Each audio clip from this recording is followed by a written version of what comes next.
ॐ अज्ञानतिमिरन्धस्य ज्ञानाञ्जनशलाकया चक्षुरुन्मीलितं येन तस्मै श्रीगुरवे नमः। श्रीचैतन्यमनोभीष्टं स्थापितं येन भूतले स्वयं रूपं कदा मह्यं ददाति पदान्तिकं वन्देऽहं श्रीगुरु देखबेन एटा श्रीयुतो पदकमलं श्रीगुरुन् वैष्णवांश्च श्रीरूपं साग्रजातं सहगण रघुनाथान्वितं तं सजीवं साद्वैतं सावधूतं परिजन सहितं श्रीकृष्ण चैतन्य देवं श्रीराधा कृष्ण पादान सहगण ललिता श्रीविशाखान्वितांश्च वंशाकल्पतरुभ्यश्च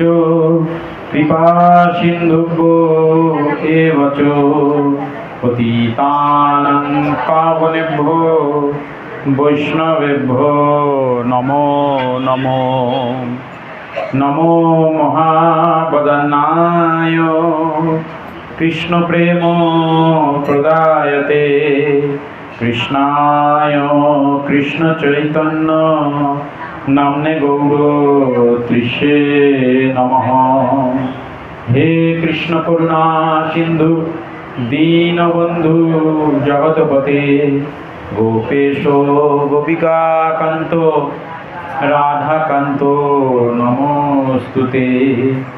तप्त कांचन गौरांगी राधे वृंदावनेश्वरी विशोभानुसुते देवी प्रणमामि हरिप्रिये। नीलाचल निवासाय नित्याय परमात्मने बलभद्रो सुभद्रभ्यां जगन्नाथाय ते नमः।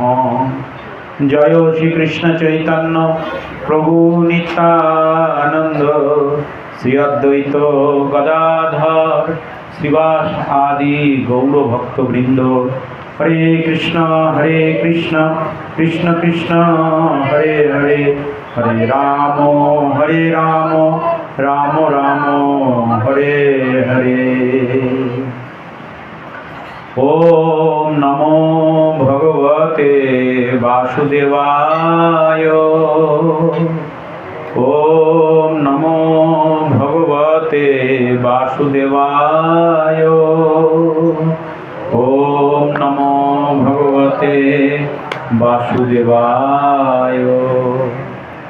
मुखं करोति वाचालं पंगुलंगाते गिरिं यत्कृपातमहं वन्दे परमानन्दमाधवं। नारायणं नमस्कृतं नरं चैव नरोत्तमं देवीं सरस्वतीं व्यासं ततो जयमुदीरयेत्। नमो विष्णुपादाय गौरपृष्ठो महात्मने श्रीमते असीत कृष्ण ब्रह्मचारिणीति नामिने भक्तिमाचार्य ख्यात गौरवाणी प्रचारको शरणागत पालाय नमो श्री गुरुवे नमः। भगवान श्री श्री राधा माधव श्रीमती राधा रानी जगन्नाथ बलदेव सुभद्रा महारानी चैतन्य महाप्रभु नित्यानंद प्रभु सर्वगोस्वामी प्रभुगण व्यासदेव जी महाराज सुखदेव जी महाराज आपन आपन गुरु महाराज सकल साधु गुरु वैष्णव वृंद के प्रणाम जानिए सकल ब्राह्मण वृंद के प्रणाम जानिए ठाकुर पुकुर मंदिरेर प्रतिष्ठाता कर्मीबृंद के प्रणाम जानिए उपस्थित सकल भक्तबृंद के प्रणाम जानिए आज के आमरा भागवती कथा अनुष्ठान श्रवण करब। जय जय श्री श्री भागवत कथा की। एर आगेर दिन आमरा 21 तारीख रविवार एखाने समवेत हয়েছিলাম। हरे कृष्ण।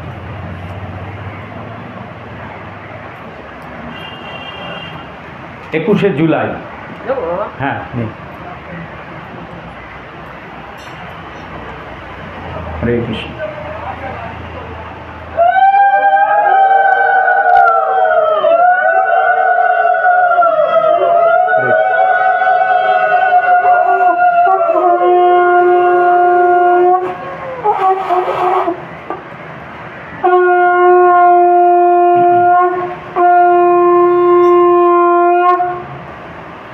আগে 21শে জুলাই বা 21 তারিখ আমরা এখানে সমবেত হয়েছিলাম। সেদিন আমরা গুরুতত্ত্বের ওপর আলোচনা করেছিলাম।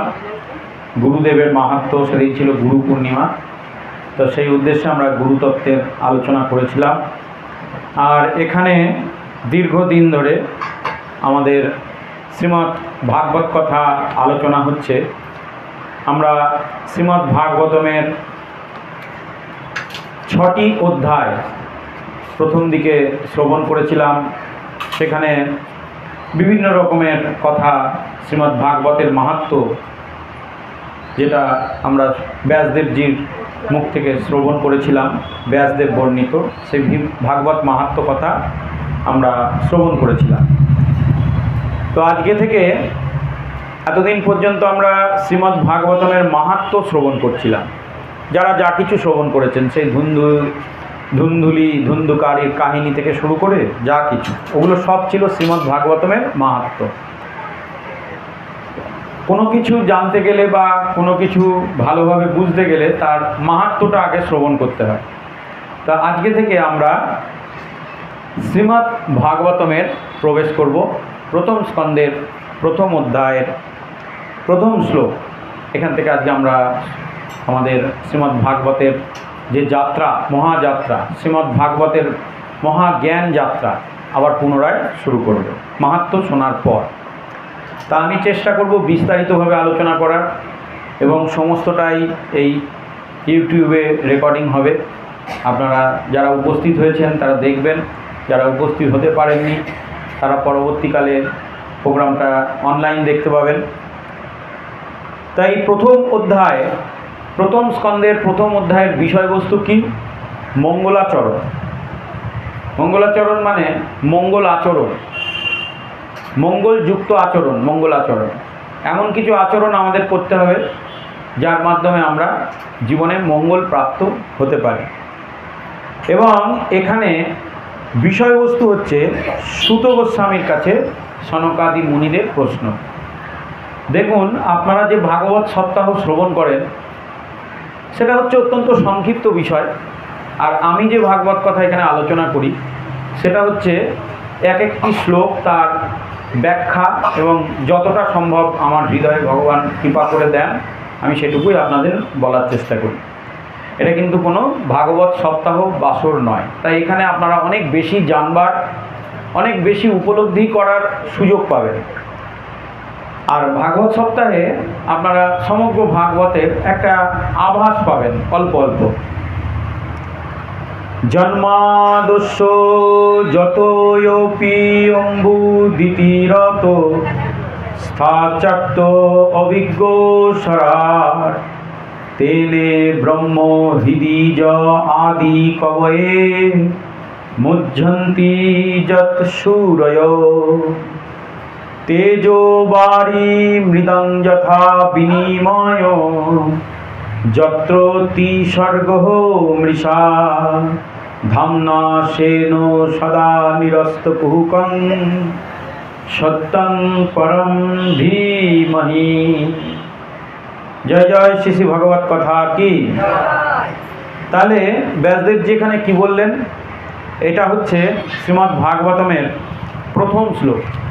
এবং যে কোনো পাঠক, যে কোনো আলোচনা সভায় যেখানে ভাগবতী সপ্তাহ হচ্ছে বা ভাগবত কথায় দেখবেন এই শ্লোকটাকে সব পাঠকরাই পাঠ করে, কিন্তু ব্যাখ্যা করার তাদের সুযোগ হয় না, কেননা যেহেতু তাদের বিস্তারিত আলোচনা করার সময় নেই। তা আমরা এখানে দেখব যে ব্যাসদেব জি তিনি কি বলতে চাইলেন এই শ্লোকের মাধ্যমে। জন্মাদস্য, তিনি বলছেন জন্মাদস্য যত অম্বয়ত ইতিরত চ অর্থেষু অভিজ্ঞ সরাট তেনে ব্রহ্ম হৃদি আদি কবয়ে মুহ্যন্তি যৎ সূরয় তেজো বারি মৃদং যথা বিনিময় যত্র ত্রিসর্গ অমৃষা ধাম্না সেন সদা নিরস্ত কুহুকম সত্যং পরম ধীমহি। শুধু এই একটা লাইন মনে রাখবেন, তাহলেই আপনাদের জীবন সার্থক। কি? সত্যং পরম ধীমহি। ভগবানের অবস্থান কোথায়? কলিযুগে সত্য। যিনি মঙ্গলাচরণ করবেন তাহলে বিষয়ের বস্তুর নাম কি? মঙ্গলাচরণ। মঙ্গলাচরণের প্রথম শিক্ষা কি? সত্য। যিনি মালা জপ করেন, তুলসী মালা করেন, তিলক পড়েন, প্রসাদও ভোজন করেন, জপ তপ সব কিছু করেন, কিন্তু সত্য পথে থাকেন না, সত্য কথা বলেন না, সত্য আচরণ করেন না, সত্য ধর্মকে পালন করেন না, তার জন্য ভগবত ভক্তি নয়। বরং অন্য কোনো অপরাধযুক্ত কর্মের সাথে থাকলেও যদি তিনি সৎপথে চলেন, সৎ কথা বলেন, সৎভাবে জীবনকে বিচরণ করেন, তার জন্য ভাগবতী ধর্ম। তো আমরা ওপর অনেক কিছু বুঝি বা জানি, তাই গভীরভাবে আমাদের বুঝতে হবে যে ভগবান, আপনারা তো জানেন যে ব্যাসদেব হচ্ছেন স্বয়ং ভগবান শ্রীকৃষ্ণ। তিনি হচ্ছেন ভগবানের সত্তাবেশ অবতার। তিনি কিন্তু কৃষ্ণই, কিন্তু ভক্ত রূপ ধারণ করে সত্তাবেশ অবতার রূপ নিয়ে তিনি জগতে এই সমস্ত শাস্ত্রকে দান করবার জন্যে এসেছেন। আমরা চৈতন্য চরিতামৃত ক্লাসে শ্রবণ করছিলাম অঙ্গ এবং উপাঙ্গ। এই শাস্ত্র হচ্ছে অঙ্গ, আর উপাঙ্গ হচ্ছে শিল ব্যাসদেব ভগবানের। তো তাই এখানে বলা হচ্ছে সত্যং পরম ধীমহি, সত্যের আরাধনা করা, এটাই হচ্ছে আমাদের ধর্মের মূল কর্ম। ধর্মের মূল কর্ম কিন্তু ঘণ্টা নাড়ানো, প্রদীপ জ্বালানো, কর্পূর আরতি করা, উলু উলু দেওয়া, ধূপকাঠি নাড়ানো, এগুলো নয়। সত্যের ধ্যান করা। এখন সত্য কি? ভগবান হলেন সত্য, মায়া হলেন মিথ্যা। ভগবান হলেন শাশ্বত, জগৎ হলো অশাশ্বত। যা কিছু আমাদের সামনে দেখতে পাচ্ছি তা সবই মায়া, আর যা কিছু এই মায়ার অভ্যন্তরে থেকে তাকে কার্য করাচ্ছে তা হচ্ছে সত্য। কিন্তু যেহেতু তাকে আমরা দেখতে পাচ্ছি না, তার ওপর আমাদের বিশ্বাস নেই। যেমন এই শরীর হচ্ছে অসত্য, একে আমরা দেখতে পাচ্ছি, কিন্তু এই শরীরের ভিতরে যে আত্মা রয়েছে তা হচ্ছে সত্য, তাকে আমরা দেখতে পাচ্ছি না। তাহলে সত্য দেখার বিষয় না উপলব্ধির বিষয়? উপলব্ধির বিষয়। আমাকে অনেকে বলতে পারেন আমরা তো দেখতে পাচ্ছি না, আমরা শুনতে পাচ্ছি না। তা সবসময় সত্য চোখে দেখা যায় না, কিছু জিনিস উপলব্ধির মাধ্যমে অনুভূতিতে রাখতে হয়। তো তাই বলা হচ্ছে সত্যং পরম ধীমহি। আর শ্লোকের প্রথমেই বলা হলো জন্মাদি অশ্ব যত অম্বয়াৎ। অম্বয়াৎ মানে সরাসরিভাবে, জন্মাদি মানে জন্ম আদি, মানে জন্ম, মৃত্যু, জরা, ব্যাধি, সৃষ্টি, পালন, সব কিছু, মানে জন্ম থেকে শুরু করে মৃত্যু পর্যন্ত যা কিছু হচ্ছে, যা কিছু জন্ম আদি, এই জন্য বলা হচ্ছে অশ্ব। অশ্ব মানে এই ব্রহ্মাণ্ডের, অর্থাৎ এই জগতের, চিন্ময় জগতের নয়, এই জগতের, যে জগতে আমরা বাস করছি, যত অম্বয়া ইতরত চ অর্থেষু অভিজ্ঞ সরাট।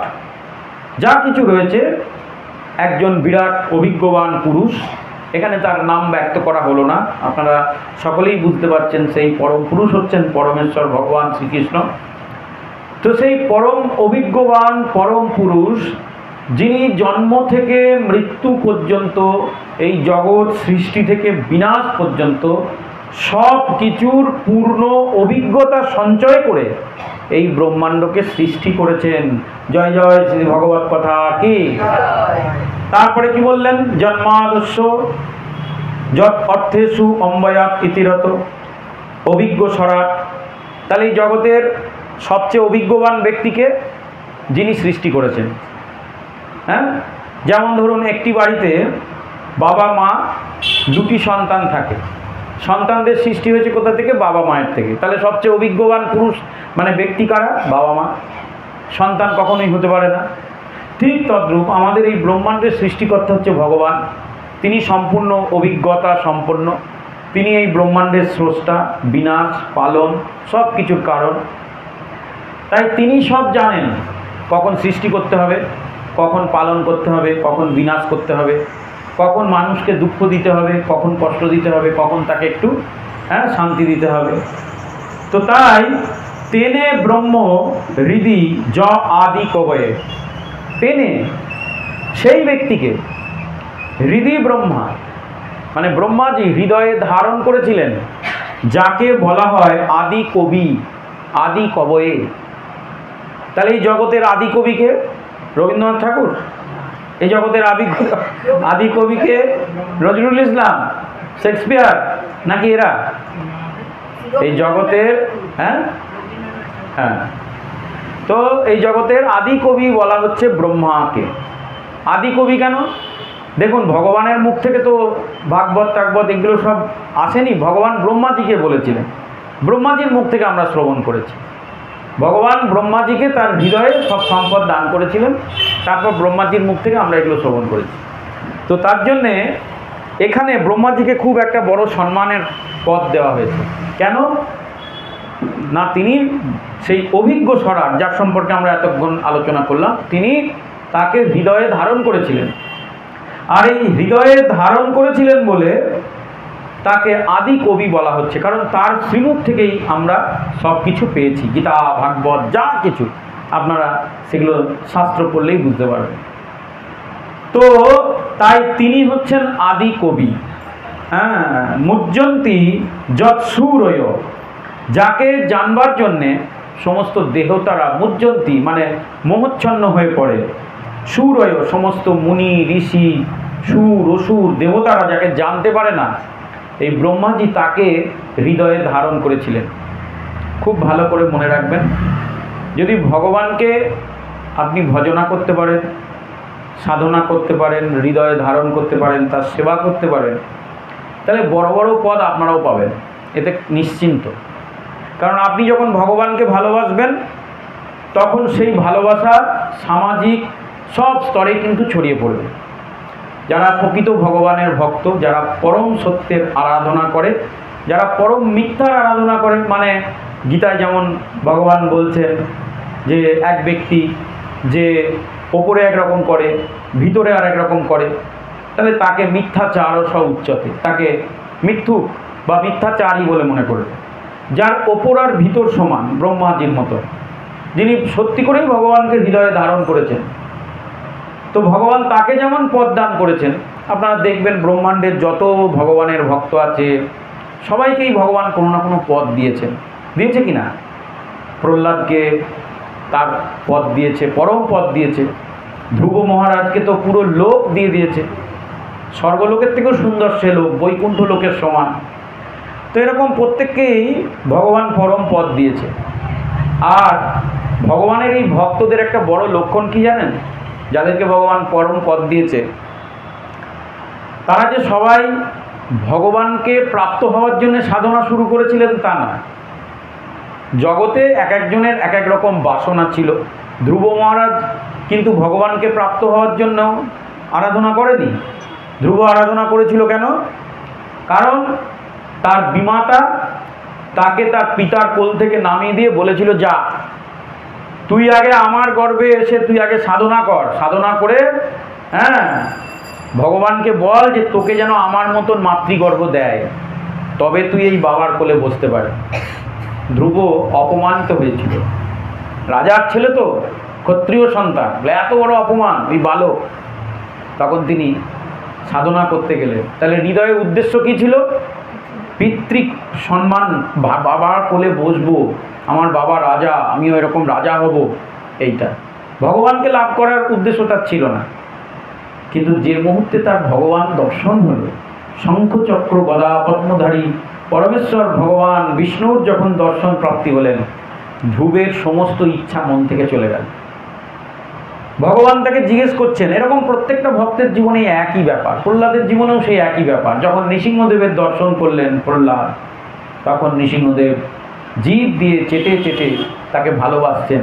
তিনি তো সিংহ তার বাচ্চাদের কেমনভাবে আদর করে, ভগবানও সেই প্রহ্লাদকে সেভাবে আদর করছেন।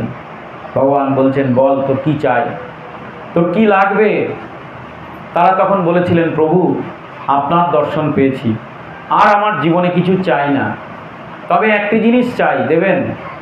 সেটা হচ্ছে অনন্তকাল যেন আপনার প্রেম ভক্তি লাভ করে আপনার সেবা করতে পারি। জয় জয় শ্রী ভগবত কথা কি? বললেন তথাস্তু। বলে এইটির জন্য আর একটা জিনিস লাগবে। ভগবান বললেন, তুমি যে জিনিসটা চাইলে তার জন্য আরেকটা বস্তুর দরকার। তুমি যে প্রেম ভক্তি চাইছো তার জন্য তোমার ভক্ত সঙ্গের দরকার। ভক্ত সঙ্গ ছাড়া আমি প্রেম ভক্তি দিই না। মহাপ্রভুও বলে গিয়েছেন, একাকী আমার নাহি পাই বল হরিনাম সংকীর্তন। তখন প্রহ্লাদ, ধ্রুব, নারদ যাই বলুন তারা সকলে বলেছিলেন, তাহলে আমাদের আপনার পরম প্রেমময়ী ভক্তের সন্ধান দিন। ভগবান বললেন তথাস্তু। সেই দিন থেকে তাদের শুরু হলো ভক্ত অন্বেষণ। সমস্ত শুদ্ধ ভক্তদের জীবনের একটি লক্ষ্য, সেটা হচ্ছে শুদ্ধ ভক্তের সঙ্গ করা। কারণ তারা জানে যে ভগবান বলেছেন যে শুদ্ধ ভক্তের যদি সঙ্গ করতে পারো তাহলে এই প্রেম ভক্তি, যেটা অত্যন্ত দুর্লভ বস্তু, সেটা তুমি অনায়াসে পেয়ে যাবে। তো তাই তারা শুদ্ধ ভক্তের অন্বেষণ করেন। তা আপনারা এখানে কে কে শুদ্ধ ভক্তির সঙ্গ করতে চান? একটু উচ্চস্বরে বলুন। সকলেই চান, তাহলে উচ্চস্বরে বলুন, হরে কৃষ্ণ হরে কৃষ্ণ কৃষ্ণ কৃষ্ণ হরে হরে, হরে রাম রাম রাম হরে হরে। এখন শুদ্ধ ভক্ত কোথায় পাওয়া যায়? বিগ বাজারে পাওয়া যায় না, সিটি মার্টে পাওয়া যায় না, নিউ মার্কেটে পাওয়া যায় না, অন্য কোথাও পাওয়া যায় না, বা দোকানে কিনতেও পাওয়া যায় না যে 1 কেজি শুদ্ধ ভক্ত দিন, হবে না। শুদ্ধ ভক্ত পাওয়া যায় ভাগবত আসরে। শুদ্ধ ভক্তের অনুসন্ধান একমাত্র ভাগবত আসরে হয়। কারণ তাই বলে ভাববেন না যে আমি শুদ্ধ ভক্ত আপনাদেরকে ভক্তির উপদেশ দিচ্ছি বলে। শুদ্ধ ভক্ত কারা?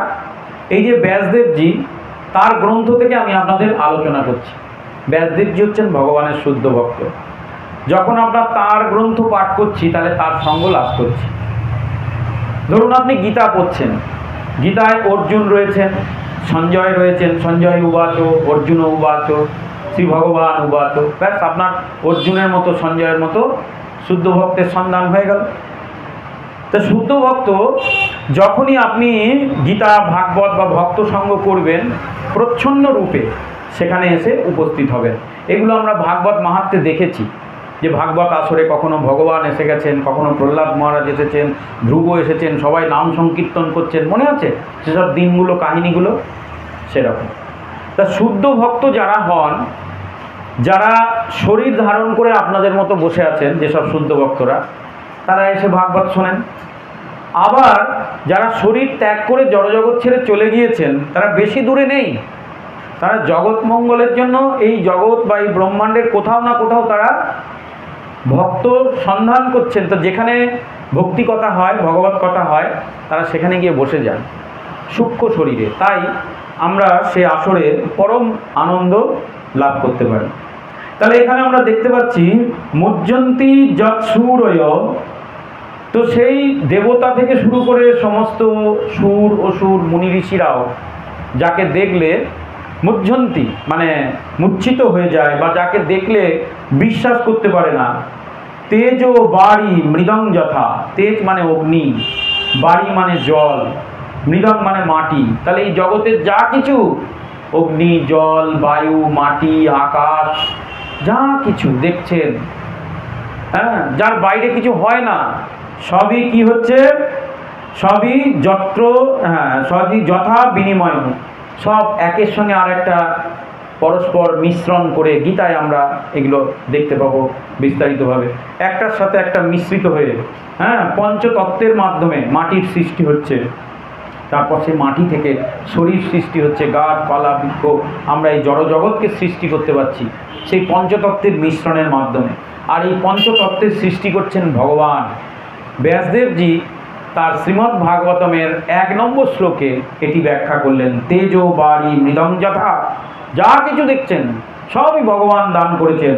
বিনিময়ং, একে অপরের সাথে মিশ্রিত হয়ে সৃষ্টি হয়েছে সেই বস্তু।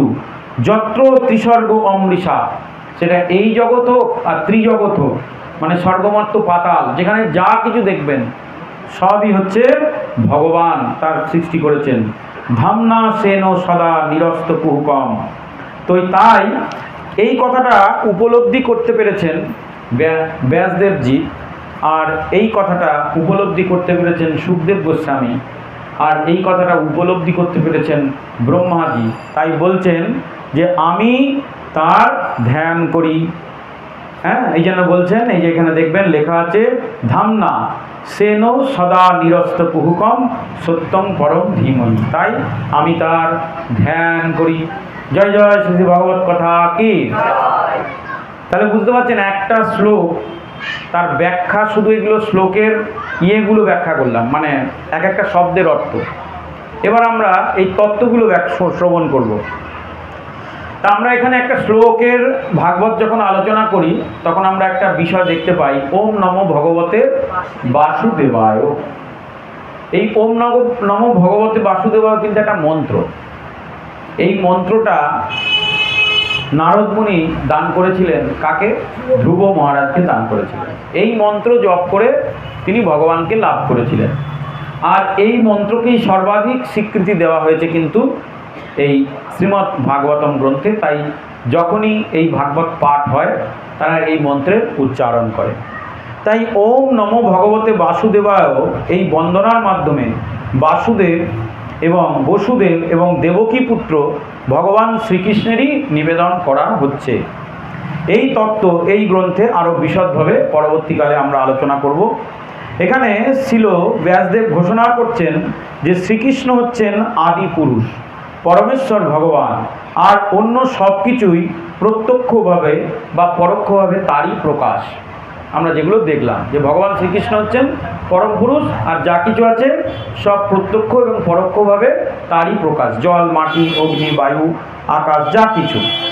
এই ব্রহ্মাণ্ডের প্রথম সৃষ্ট জীব হচ্ছে কে না? ব্রহ্মা। এই ব্রহ্মাণ্ডের প্রথম সৃষ্ট জীব হচ্ছেন ব্রহ্মা। জীব মানে যিনি সচল, যিনি চলাফেরা করতে পারেন, তিনি হচ্ছেন ব্রহ্মা। তার রচিত সুন্দর একটি গ্রন্থ, তার নাম হচ্ছে ব্রহ্ম সংহিতা। শ্রীকৃষ্ণ তত্ত্ব তিনি সেখানে বিশদভাবে আলোচনা করেছেন। এবং সামবেদেও বলা হয়েছে যে শ্রীকৃষ্ণ হচ্ছেন দেবকীর পুত্র, তিনি হচ্ছেন পরমেশ্বর ভগবান। তাই এই প্রার্থনায় প্রথমেই প্রতিপন্ন করা হচ্ছেন যে শ্রীকৃষ্ণই হচ্ছেন আদি পুরুষ, পরম পুরুষ। তো তা না হলে তাই শ্রীকৃষ্ণ হচ্ছেন সর্বাকর্ষক। ভগবদ্গীতার বহু স্থানে তিনি নিজেকে পরমেশ্বর ঘোষণা বলে দাবি করেছেন। একমাত্র গ্রন্থ পৃথিবীতে শ্রীমদ্ ভাগবত গীতা যেখানে পরমেশ্বর ভগবান শ্রীকৃষ্ণ নিজেকে দাবি বলেছেন, আমি হচ্ছেন পরমাত্মা, আমি হচ্ছেন পরমেশ্বর ভগবান শ্রীকৃষ্ণ। পৃথিবীতে আর কোনো দ্বিতীয় গ্রন্থ দেখাতে পারবেন না, সেটা যে কোনো ধর্মেরই হোক না কেন, যেখানে কেউ নিজেকে ভগবান বলে বলেছেন না। সবাই বলেছেন আমরা ভগবানের দূত, কেউ বলেছেন আমরা ভগবানের পয়গম্বর বা আমরা ভগবানের সেবক। হ্যাঁ, আমরা অমুক থেকে এসে তার প্রচার করতে এসেছি, ভগবানের প্রচারক। একমাত্র গীতায় ভগবান বলছেন শ্রীকৃষ্ণ যে আমি হচ্ছি ভগবান। হ্যাঁ, এবং এই জগৎ আমার থেকে সৃষ্ট। এবং অর্জুন তা সত্য বলে মনে করেছেন। নারদ প্রমুখ, ব্যাস এবং মহর্ষিরাও তা নিঃসংকোচে স্বীকার করেছেন। ভাগবত গীতা তার মূল বিষয়বস্তু হচ্ছে পরমেশ্বর ভগবান শ্রীকৃষ্ণ। এইটা যদি আমার মনের মধ্যে বিশ্বাস না এসে থাকে তাহলে আমার গীতা ভাগবত পড়ে কোনো লাভ হয় না। আমি যদি এখনও অন্যান্য দেবদেবতাদের সঙ্গে ভগবানের তুলনা করি বা তাদেরকে ভগবান বলে মনে করি, বা কৃষ্ণ ছাড়া আরও অনেক ভগবান আছে এগুলো ভাবি, তাহলে ভাগবত তার প্রকটিত হবে না। তার আগে আমাদের বুঝতে হবে যে শ্রীকৃষ্ণ হচ্ছেন ভগবান, এবং সমস্ত মুনি ঋষি প্রত্যেকে সেটা স্বীকার করে নিয়েছেন।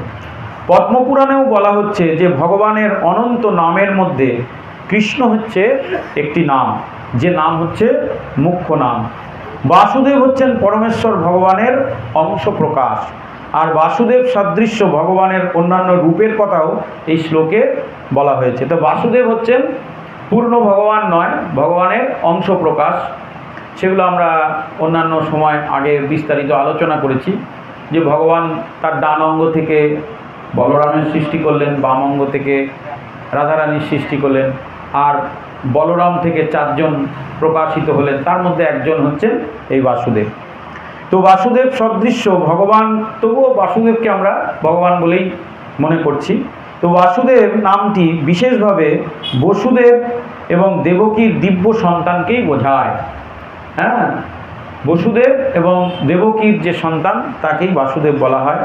পরমহংস বা সন্ন্যাসীরা যার ধ্যান করে তাকে প্রাপ্ত হয়েছেন, তাই তারা শ্রীকৃষ্ণকে বাসুদেব বলে জানেন। বাসুদেব অথবা শ্রীকৃষ্ণ হচ্ছেন সর্বকারণের কারণ, সব কিছু তার থেকেই প্রকাশিত হচ্ছে এবং তার থেকেই প্রকাশিত হয়। শ্রীমদ্ ভাগবতকে চৈতন্য মহাপ্রভু অমল পুরাণ বলে বর্ণনা করেছেন। পরমেশ্বর ভগবানের পূর্ণ প্রকাশ হচ্ছেন শ্রী শ্রী চৈতন্য মহাপ্রভু, যিনি এই ভাগবতকে অমল পুরাণ বলেছেন। অমল মানে যার মধ্যে এক ফোঁটা মল নেই। তো এতে কেননা পরমেশ্বর ভগবানের সমস্ত লীলা কথা এখানে বর্ণনা করা হচ্ছে। তো শ্রীমদ্ ভাগবতের ইতিহাসও অত্যন্ত মহিমান্বিত, যেটা আমরা ধীরে ধীরে শ্রবণ করব। তো মহামুনি ব্যাসদেব যখন এই ভাগবত রচনা করেছিলেন, তখন সেটা ছিল সর্ব উৎকৃষ্ট সময়। একদম জীবনের অন্তিম সময়ে এসে তিনি কিন্তু এই ভাগবতের রচনা করেছিলেন। তিনি তার গুরু দেবর্ষি নারদের উপদেশ অনুসারে এই গ্রন্থটি রচনা করেছিলেন। এগুলো আমরা আগে শ্রবণ করেছি, যে ব্যাসদেবজি প্রথমে বেদকে হৃদয়ে ধারণ করলেন, তারপর বেদকে 4 ভাগে ভাগ করলেন, তারপর বিভিন্ন বেদের আগের নাম ছিল শ্রুতি, তারপর বেদকে 4 ভাগে বিভক্ত করলেন, তারপরে তাকে লেখনীতে ধারণ করলেন, সেই বেদকে চারজন মুনি ঋষির হাতে দিয়ে দিলেন, মহাভারত রচনা করলেন, অন্যান্য পুরাণ আদি গ্রন্থ রচনা করলেন। তারপরে তিনি জীবনের অন্তিম পর্যায়ে এসে তার গুরুদেবের নির্দেশে ব্যাসদেব কী করলেন না এই ভাগবতের রচনা করলেন। তাই ভাগবত হচ্ছে অমল পুরাণ, সর্বশ্রেষ্ঠ গ্রন্থ। কিন্তু তা সত্ত্বেও তিনি সন্তুষ্ট হতে পারেননি। তিনি যখন জীবনের একদম শেষ পর্যায়ে এলেন, এগুলো আমি আগে বর্ণনা করেছি, তাই বারবার বলছি না, যে তার মনে হচ্ছিল যে এখনও কিছু দিতে আমার বাকি আছে জগৎকে, কি দেব বলতে বলতে যখন তিনি চিন্তা করছেন, তখন তার গুরুদেব এসে বললেন যে দেখো, তুমি জগৎকে সব কিছু দিয়েছো। নারদ মুনি বললেন, সরস্বতী নদীর তীরে তিনি বসে আছেন, নারদ মুনি এসে বললেন যে তুমি সব কিছু দিয়েছো, কিন্তু প্রেম ভক্তি কি করে লাভ হবে তার উপায় বা সেই ধরনের কোনো গ্রন্থ দাওনি। তুমি যা কিছু দিয়েছো সেগুলো হচ্ছে কি, সেগুলো হচ্ছে কর্ম, জ্ঞান, এইগুলো দিয়েছো। কর্মরূপ ভক্তি, জ্ঞানরূপ ভক্তি। কর্মের দ্বারা ভগবানকে লাভ করা খুব কঠিন, জ্ঞানের দ্বারা ভগবানকে লাভ করা খুব কঠিন, শুধু ভক্তি আর প্রেমের দ্বারা লাভ করা সহজ। তো তাই তুমি প্রেম ভক্তি এইটার যাতে প্রকাশ হয়, এটার যাতে বিকাশ হয়, সেই ধরনের গ্রন্থ রচনা করো। তখন ব্যাসদেবজি এই ভাগবত গ্রন্থের রচনা করলেন, যেটা আমরা আলোচনা করছি। জয় জয় শ্রী ভাগবত কথা কি। এখানে পরমেশ্বর ভগবানের অপ্রাকৃত লীলা 10ম স্কন্ধে বর্ণিত আছে, যেটা আমরা কার্তিক মাসে দেখবেন ভগবানের লীলা কথা আলোচনা করা হয়, সেটা একমাত্র 10ম স্কন্ধে আছে। কিন্তু সেই মূল বিষয়বস্তুতে প্রবেশ করতে গেলে ধীরে ধীরে ধীরে ধীরে, ওটা হচ্ছে 10ম স্কন্ধ। তাহলে যে 1ম স্কন্ধ পড়েনি, যে 2য় স্কন্ধ পড়েনি, যে 3য় স্কন্ধ পড়েনি, সে কার্তিক মাসে হঠাৎ এসে বললেন, প্রভু আপনি আমাকে ভগবানের লীলা কথা শোনা। তো ভগবান কি বলছেন গীতায়, জন্ম কর্ম চমে দিব্যম যো ব্যক্তি তত্ত্বত তত্ত্বাং দেহি পুনর্জন্ম নৈতি মামেতি সহর্জুন। আমার জন্ম এবং কর্ম দিব্য, আমিও দিব্য, যে বক্তা সেও দিব্য, আমার কথা দিব্য। তাই তত্ত্বদ্রষ্টা পুরুষের কাছ থেকে আমার এই কথা শ্রবণ করতে হয়। তাহলে সেই তত্ত্বদ্রষ্টা পুরুষের কাছ থেকে সারা বছর ধরে যদি আমি ভাগবতের কথা শ্রবণ না করে কার্তিক মাসে এসে হঠাৎ করে আমি বসে যাই, তাহলে সে কথা আমার ফলপ্রসূ হবে না। বরং ভগবানের এই লীলা কথা শুনে, বিশেষ করে রাসলীলা আদি এইসবের কথা শুনে, তখন মনে হবে আহা, এসব কি বলছে, এগুলো কি কখনো সত্যি হয়? তো যার জন্যে সেই ব্যক্তিকে ওইসব আসরে প্রবেশ করতে দেওয়া উচিত নয়। তো মূল বিষয়বস্তুটা যেটা 10ম স্কন্ধে রয়েছে, তো সেইগুলো সেই জায়গায় প্রবেশ করতে গেলে আপনাকে প্রত্যেকটা স্কন্ধ একদম পুঙ্খানুপুঙ্খভাবে আলোচনা করতে হবে। তো চিন্তাশীল মানুষের পক্ষে সৃষ্টির উৎস ভগবানকে জানতে চাওয়াটা স্বাভাবিক। যিনি চিন্তাশীল ব্যক্তি, বুদ্ধিমান ব্যক্তি, যেই জগৎ কী করে সৃষ্টি হলো, এই ব্রহ্মাণ্ড কী করে সৃষ্টি হলো, কী করে সূর্য উঠছে, কী করে চন্দ্র উঠছে, কী করে দিন হচ্ছে, কী করে রাত্রি হচ্ছে, কী করে অমাবস্যা আসছে, পূর্ণিমা আসছে, চিন্তাশীল ব্যক্তি এগুলো তো আমাদের চিন্তার বিষয় নয়। আমাদের চিন্তার বিষয় সকালবেলা কি খাবো, দুপুরে কি খাবো, রাত্রে কি খাবো। আচ্ছা, খেতে গেলে রোজগার করতে হবে, আর খাওয়াটা ভালো করে রান্না করতে গেলে একটা রান্নাঘর চাই। রান্নাঘর শুধু থাকলে হবে না, ভালো বেডরুম চাই, ভালো ডাইনিং চাই, কিচেন চাই। তার জন্য আরও রোজগার করতে হবে, আরও এইগুলো আমাদের চিন্তার বিষয়। কিন্তু প্রকৃত চিন্তাশীল বিষয়, চিন্তাশীল ব্যক্তি যাকে বুদ্ধিজীবী বলা হয়, তাদের চিন্তার বিষয় এগুলো। আর সে যখন এগুলো চিন্তা করতে বসে তখন হয়ে যায় মহা মুশকিল। তখন আস্তে আস্তে আস্তে আস্তে দেখা যায় যে সমস্ত চিন্তা, সমস্ত ঘটনা সর্বকারণম কারণম। পরমেশ্বর ভগবান শ্রীকৃষ্ণের চরণে গিয়েই সূর্য উঠছে কেন, তার কারণ ভগবান। সূর্য অস্ত যাচ্ছে কেন, তার কারণ ভগবান। দিন রাত্রি হচ্ছে কেন, ভগবান। হ্যাঁ, তো তাই দেখা যাচ্ছে সেই ব্যক্তি তখন ভগবানকে জানার প্রয়াস লাভ করে। তো রাত্রেবেলায় অগণিত তারা আকাশের দিকে, এগুলো আমরা তো কিছু কালের মধ্যে স্থিত হয়। তো বৈদিক শাস্ত্রে বলা হচ্ছে পরমেশ্বর ভগবান সমস্ত পুরুষদের মধ্যে, ভগবানের যত লিস্ট আছে তাদের মধ্যে হচ্ছেন সর্বোত্তম। তার মধ্যে প্রথম সৃষ্ট জীব হচ্ছেন ব্রহ্মা থেকে শুরু করে একটি ক্ষুদ্র পিপীলিকা পর্যন্ত সব তারই সৃষ্টি, তারই চেতন সত্তা। আর অন্যান্য সমস্ত জীবেরা সব কিছুর মধ্যে তারই গুণ, তারই ব্যক্তিত্ব রয়েছে। তো তিনি হচ্ছেন অচিন্ত শক্তি সম্পন্ন। তিনি কি শক্তি সম্পন্ন? অচিন্ত শক্তি সম্পন্ন। অচিন্ত মানে যাকে চেনা যায় না, যাকে চেনার উপায় নেই, যাকে বোঝা যায় না। তিনি ইন্দ্রিয় মন বুদ্ধির অতীত, তাই তিনি অচিন্ত শক্তি এবং গুণ সম্পন্ন। তো পরম বুদ্ধিমত্তা সম্পন্ন পুরুষকে পরমেশ্বর ভগবান বলে স্বীকার করে নিয়েছে।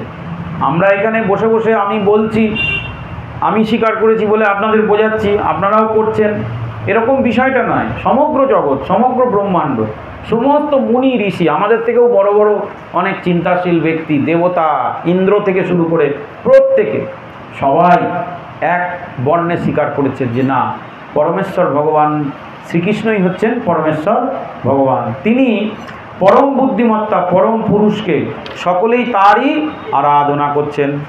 সেই পরমেশ্বর ভগবান শ্রীকৃষ্ণ যা ব্যাসদেব প্রণীত ভাগবত গীতা বা অন্যান্য শাস্ত্রে গ্রন্থে বর্ণনা করা আছে, যে সমস্ত গ্রন্থে ব্যাসদেবজি আলাদা আলাদাভাবে লিখে গিয়েছেন যে পরমেশ্বর ভগবানই হচ্ছেন শ্রীকৃষ্ণ। তাই ভগবদ্গীতায় ভগবান বলছেন যে তার থেকে মহৎ বা তার থেকে পরম বা তার থেকে শ্রেষ্ঠ আর জগতে কিছু নেই। গীতায় ভগবান স্বয়ং এই কথা বলছেন যে সর্বোৎকৃষ্ট, সর্বশ্রেষ্ঠ, সর্বোচ্চ তত্ত্ব যদি বলে কিছু থেকে থাকে তাহলে সেটা হচ্ছে তিনি। তাই ছিল ব্যাসদেব পরমেশ্বর ভগবান শ্রীকৃষ্ণকে তৎক্ষণাৎ আরাধনা শুরু করেছেন এবং যার অপ্রাকৃত কার্যকলাপ শ্রীমদ্ ভাগবতমে বর্ণনা করা হয়েছে। তাহলে ব্যাসদেবজি যখন জানতে পেরেছেন এ কথা, তৎক্ষণাৎ তিনি এক মুহূর্ত দেরি করেননি, সঙ্গে সঙ্গে ভগবান শ্রীকৃষ্ণের আরাধনা শুরু করে দিয়েছে। তা আমরা যখন জানতে পারছি, সঙ্গে সঙ্গে আমাদেরও এই আমাদের প্রাচীন বক্তা, সর্বগুরুর গুরু ব্যাসদেবজি, তার পথকে অনুসরণ করা উচিত। যে মুহূর্তে আমরা শ্রবণ করব, জানব, সেই মুহূর্ত থেকে আমাদের কৃষ্ণ আরাধনা, কৃষ্ণ পূজা করা উচিত। বিকৃত মনোভাবাপন্ন অসৎ মানুষেরা সব সময় দশম স্কন্ধে আগে প্রবেশ করতে চায়। তো শ্রীমদ্ ভাগবতমের এই অংশটি হচ্ছে সবচাইতে গোপনীয় অংশ। এখানে ব্যাসদেবজি বলে দিলেন যে দশম স্কন্ধ হচ্ছে জগতে সবচেয়ে গোপনীয় অংশ, সেটা সবার কাছে ব্যক্ত করা উচিত নয়। মহাপ্রভু যখন এই দশম স্কন্ধ আলোচনা করতেন, দশম স্কন্ধের বর্ণনা করতেন, তখন তিনি বেশি লোককে প্রবেশ করতে দিতেন না।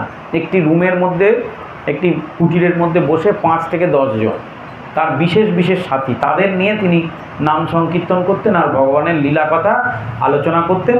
আর লীলা কথা আলোচনা করতে করতে তাদেরকে তিনি তার নিজের প্রকাশগুলো দেখাতেন।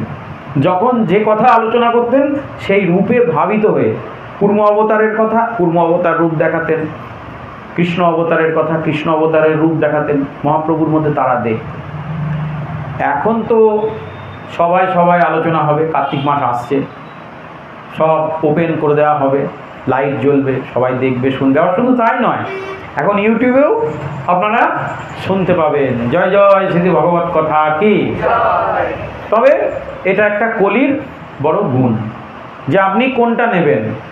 তাই বলা হচ্ছে যতক্ষণ না কেউ পর্যন্ত ভগবানের অপ্রাকৃত এই গ্রন্থকে পুরো অধ্যয়ন করতে না পারবেন ততক্ষণ পর্যন্ত তার দশম স্কন্ধে প্রবেশ করা উচিত নয়। তাহলে এইগুলো আমরা বুঝতে পারলাম। তো শ্রীমদ্ ভাগবত হচ্ছে পরমেশ্বর ভগবানের অপ্রাকৃত শক্তি সম্ভূত তার স্বরূপের বর্ণনা এবং অন্তরঙ্গা শক্তির প্রকাশ।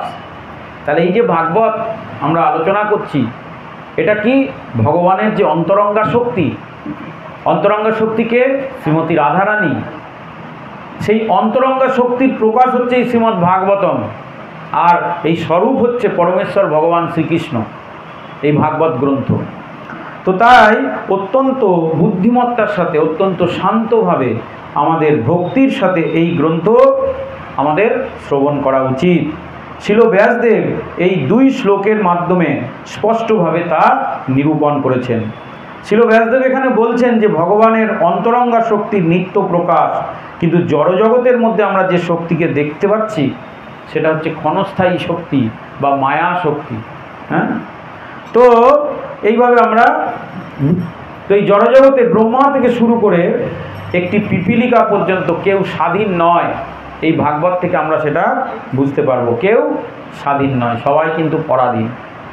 পরাধীন, পরের অধীন, ইংরেজিতে যাকে বলা হয় প্যারাসাইট, বা আর একটা কথায় বলা হয় কি যে পরগাছা, যিনি পরের উপর নির্ভর করে জীবন কাটান। তা আমরা তো সবাই স্বাধীন হতে চাই, তাই না? সবাই স্বাধীন হতে চাই। স্বাধীনতার জন্য আমরা কত না লড়াই করেছি।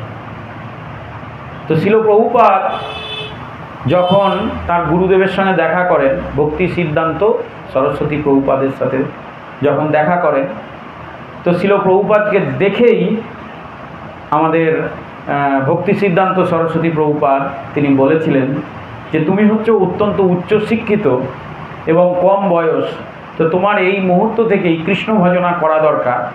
আর আমাদের এই যে এই কৃষ্ণ আন্দোলন, কৃষ্ণ ভক্তির এই যে আন্দোলন, তাতে যোগদান করা দরকার এবং মানুষকে কৃষ্ণ কথা, ভগবান শ্রীকৃষ্ণের বাণী জগতে প্রচার করা দরকার।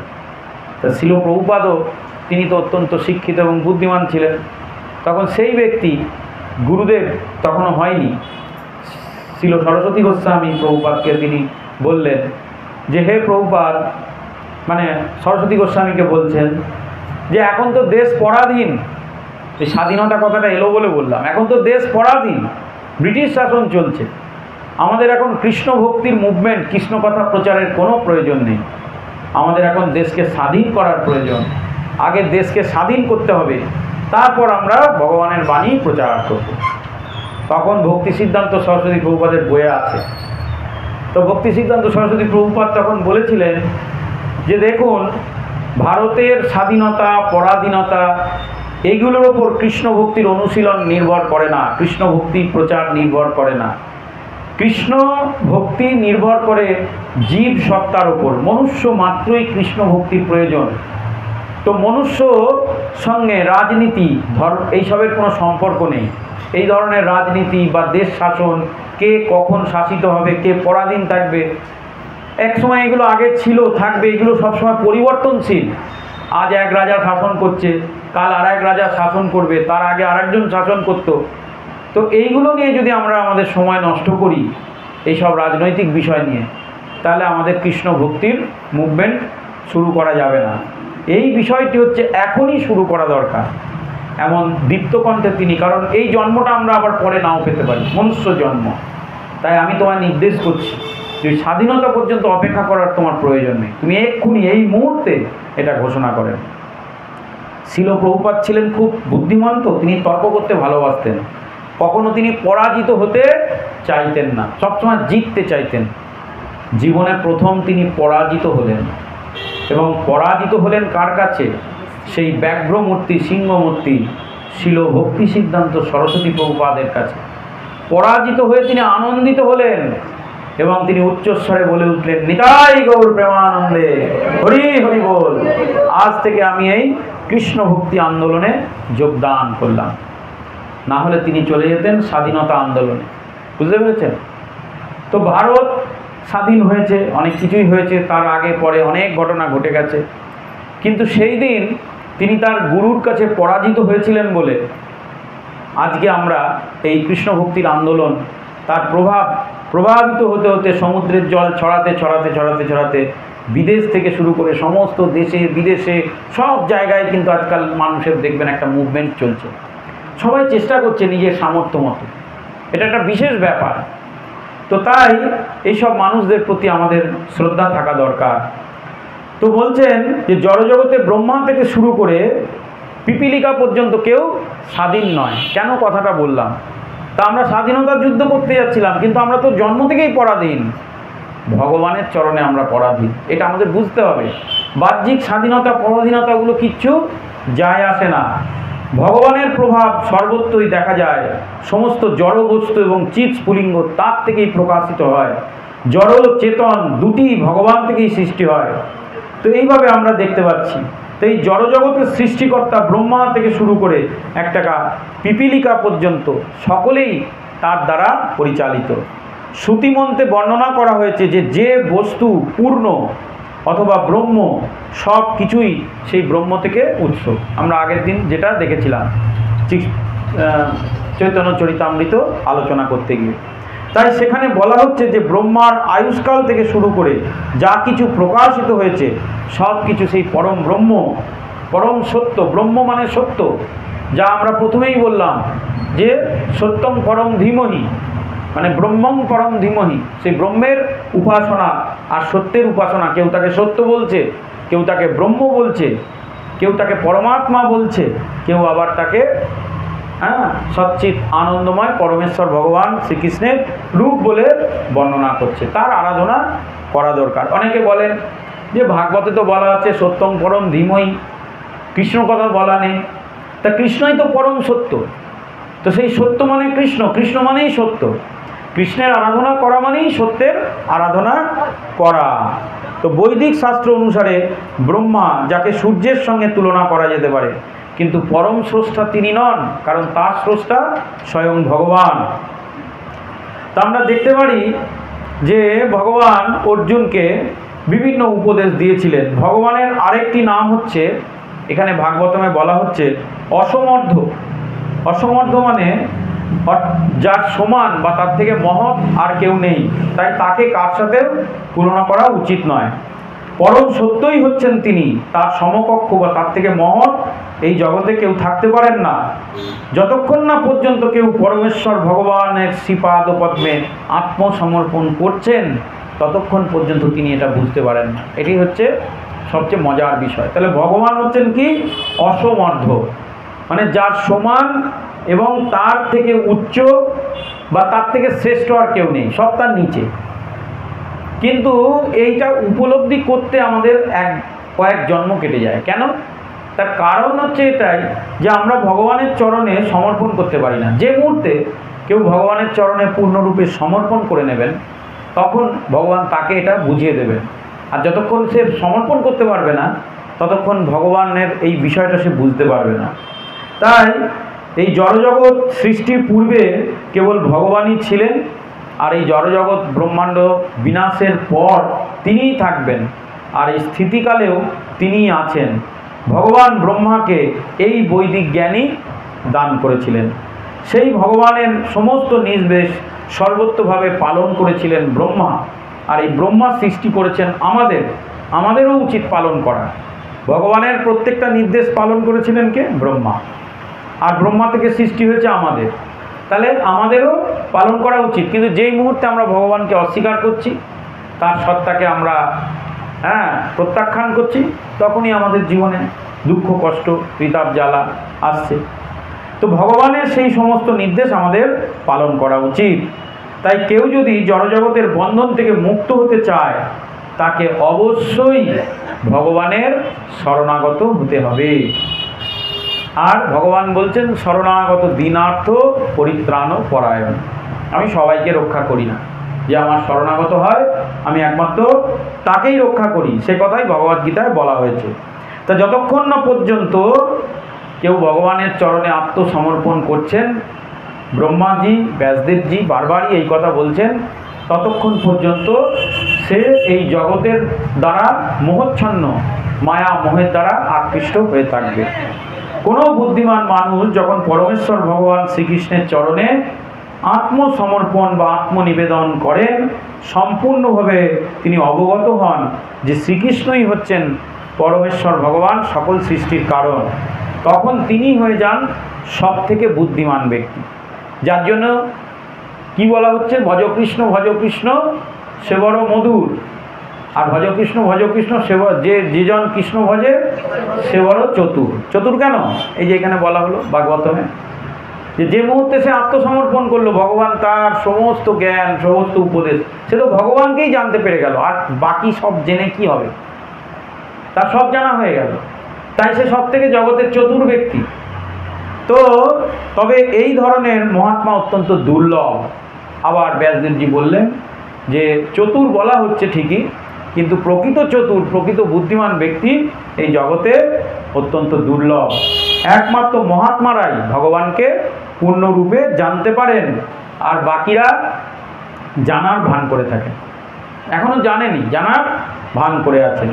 তাই তিনি হচ্ছে সর্বজ্ঞ এবং আর আমরা হচ্ছি অল্পজ্ঞ, এটা আমাদের মনে রাখতে হবে।